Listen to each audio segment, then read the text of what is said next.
લાલ ડુંગળી પકવતા ખેડૂતોને રાતા પાણીએ રૂવાનો વારો આવ્યો છે। જી આ મિત્રો, ગોંડલ માર્કેટયાર્ડમાં સતત બીજા દિવસે ડુંગળીના ભાવ મુદ્દે ખેડૂતોએ વિરોધ કર્યો હતો। યાર્ડમાં સતત બીજા દિવસે ખેડૂતોએ ડુંગળીની હરાજી બંધ કરાવી હતી। ડુંગળીની નિકાસબંધીને કારણે ખેડૂતોને ભાવ ન મળતા એક ખેડૂતે આત્મવિલોપનની ચીમકી આપી છે। બપોર સુધી માર્કેટયાર્ડના સત્તાધીશો ખેડૂતોની વ્યથા સાંભળવા નહીં આવે તો ધોરાજીથી આવેલા ડીમલ વાઘાસિયા નામના ખેડૂતે આત્મવિલોપનની ચીમકી ઉચ્ચારી હતી, જેની પોલીસે અટકાયત કરી લીધી છે।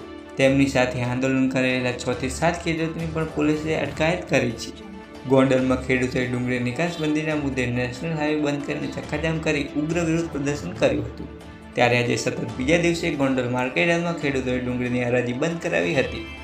ખેડૂતો હાઈવે ઉપર ચક્કાજામ ના કરે એને લઈને નેશનલ હાઈવે નજીક આવેલા ગોંડલ યાર્ડની બહાર ચુસ્ત પોલીસ બંદોબસ્ત ગોઠવવામાં આવ્યો છે। તો મિત્રો, આવી જ અપડેટ મળતી રહેશે, પરંતુ તમે ચેનલ પર નવા હોય તો વિડીયોને લાઇક કરી ચેનલને સબસ્ક્રાઈબ કરવાનું ભૂલતા નહીં। ધન્યવાદ।